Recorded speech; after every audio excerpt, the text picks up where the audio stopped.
വെള്ളിയാഴ്ചകളിൽ ജുമാ നമസ്കാരത്തിനായി നിയമസഭയിൽ അനുവദിച്ചിരുന്ന 2 മണിക്കൂർ ഇടവേള അവസാനിപ്പിച്ച് അസമിലെ ബിജെപി സർക്കാർ. കഴിഞ്ഞ 87 വർഷമായി തുടരുന്ന ഇടവേളയാണ് ഹിമന്ത ബിശ്വ ശർമ്മ സർക്കാർ എടുത്തുകളഞ്ഞത്. സ്പീക്കർ ബിശ്വജിത്ത് ഡൈമാരിയുടെ നേതൃത്വത്തിലുള്ള റൂൾസ് കമ്മിറ്റിയാണ് തീരുമാനമറിയിച്ചത്. ഭരണഘടനയുടെ മതേതര സ്വഭാവം കണക്കിലെടുത്താണ് തീരുമാനമെന്ന് കമ്മിറ്റി പറഞ്ഞു. 1937 അസം നിയമസഭാ പ്രവർത്തനം ആരംഭിച്ചതു മുതൽ ഈ ഇടവേള നൽകുന്നുണ്ട്. മുസ്ലിം MLA-മാർക്ക് നമസ്കരിക്കുന്നതിനും പള്ളിയിൽ പോകുന്നതിനും മറ്റുമായി വെള്ളിയാഴ്ച രാവിലെ 11 മണിക്ക് സഭ പിരിയും. തുടർന്ന് 2 മണിക്കൂർ ഇടവേളയ്ക്ക് ശേഷമാണ് സഭ പുനരാരംഭിക്കാറുള്ളത്. തിങ്കളാഴ്ച മുതൽ വ്യാഴാഴ്ച വരെ രാവിലെ 9:30-ക്കാണ് നിയമസഭാ സമ്മേളനം തുടങ്ങുക. വെള്ളിയാഴ്ച മാത്രം 9-നും.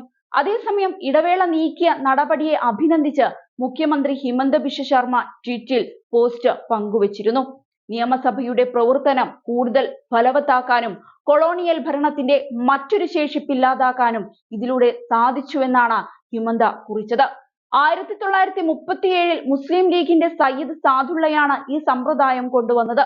ചരിത്രപരമായ തീരുമാനം നടപ്പാക്കിയ ബഹുമാനപ്പെട്ട സ്പീക്കർ ശ്രീ ബിശ്വജിത്ത് ജിക്കും മറ്റ് MLA-മാർക്കും നന്ദി അറിയിക്കുന്നുവെന്നാണ് ഹിമന്ത പോസ്റ്റിൽ കുറിച്ചത്.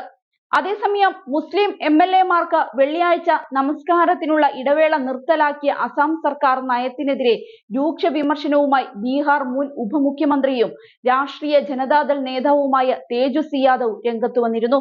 മുസ്ലിം വിഭാഗത്തെ ഏതെങ്കിലും തരത്തിൽ അസ്വസ്ഥരാക്കുകയാണ് BJP-യുടെ ലക്ഷ്യമെന്നാണ് അദ്ദേഹം പറഞ്ഞത്. ജനപ്രീതിക്ക് വേണ്ടിയുള്ള മുഖ്യമന്ത്രിയുടെ തരം താഴ്ന്ന ശ്രമങ്ങൾ മാത്രമാണിതെന്നും അദ്ദേഹം തുറന്നടിച്ചു. അസം മുഖ്യമന്ത്രി ഇതൊക്കെ ചെയ്യുന്നത് തരം താഴ്ന്ന ജനപ്രീതിക്ക് വേണ്ടി മാത്രമാണ്. അദ്ദേഹം ആരാണ്? അദ്ദേഹത്തിന് തരം താഴ്ന്ന ജനപ്രീതി മാത്രമാണ് വേണ്ടത്. BJP മുസ്ലിം വിഭാഗത്തെ ഉന്നം വെക്കുകയാണ്. അവർ മുസ്ലിം വിഭാഗത്തെ ഒന്നല്ലെങ്കിൽ മറ്റൊരു വിധത്തിൽ ലക്ഷ്യം വെക്കുന്നു. സ്വാതന്ത്ര്യ സമരകാലത്ത് മുസ്ലിം വിഭാഗക്കാരുടെ ജീവൻ പൊലിഞ്ഞിട്ടുണ്ടെന്നും തേജസ്വി തുറന്നടിച്ചു. കഴിഞ്ഞ ദിവസം മുസ്ലിം വിഭാഗക്കാർ വിവാഹവും വിവാഹമോചനവും സർക്കാരിൽ രജിസ്റ്റർ ചെയ്യണമെന്ന ബില്ലിന് മന്ത്രിസഭ അംഗീകാരം നൽകിയിരുന്നു. നേരത്തെ മുസ്ലിം വിവാഹ രജിസ്ട്രേഷന് ഗാസിമാർ വേണ്ടെന്നും സബ് രജിസ്ട്രാർ മുഖാന്തരം നടത്തണമെന്നുമുള്ള നിയമം സർക്കാർ മുന്നോട്ട് വെച്ചിരുന്നു. മുസ്ലിം വിവാഹ നിയമപ്രകാരം പുരോഹിതന്മാരായിരുന്നു വിവാഹം രജിസ്റ്റർ ചെയ്യുക. മുൻപ് 21 വയസ്സുള്ള യുവാവും 18-കാരിയായ യുവതിയും തമ്മിലുള്ള വിവാഹം രജിസ്റ്റർ ചെയ്യാൻ അനുമതിയുണ്ടായിരുന്നു. എന്നാൽ പുതിയ ബിൽ പ്രകാരം ഇത്തരം വിവാഹങ്ങൾക്ക് അംഗീകാരമുണ്ടാകില്ല.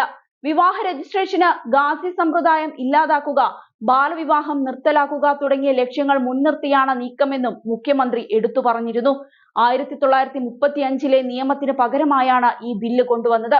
പ്രായപൂർത്തിയാകാത്തവർ തമ്മിലുള്ള വിവാഹത്തിലെ വിഷയങ്ങൾ പ്രധാന കാരണമായി ചൂണ്ടിക്കാണിച്ചാണ് ഫെബ്രുവരിയിൽ സർക്കാർ ഇത് പ്രഖ്യാപിച്ചത്.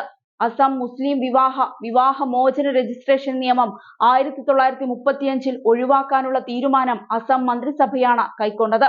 ഞങ്ങൾ ഏക സിവിൽ കോഡിലേക്ക് നീങ്ങുകയാണെന്ന് മുഖ്യമന്ത്രി അടുത്തിടെ പ്രസ്താവിച്ചിരുന്നു. അതിനായി പ്രധാനപ്പെട്ട ഒരു തീരുമാനമെടുത്തിട്ടുണ്ട്. അസം മുസ്ലിം വിവാഹമോചന രജിസ്ട്രേഷൻ നിയമം 1935-ന്റെ കീഴിൽ 95 മുസ്ലിം രജിസ്ട്രാർമാർ ഇപ്പോഴും പ്രവർത്തിക്കുന്നുണ്ട്. അത് ഇന്ന് റദ്ദാക്കി. മന്ത്രിസഭ ഇന്ന് ഈ നിയമം അവസാനിപ്പിച്ചു.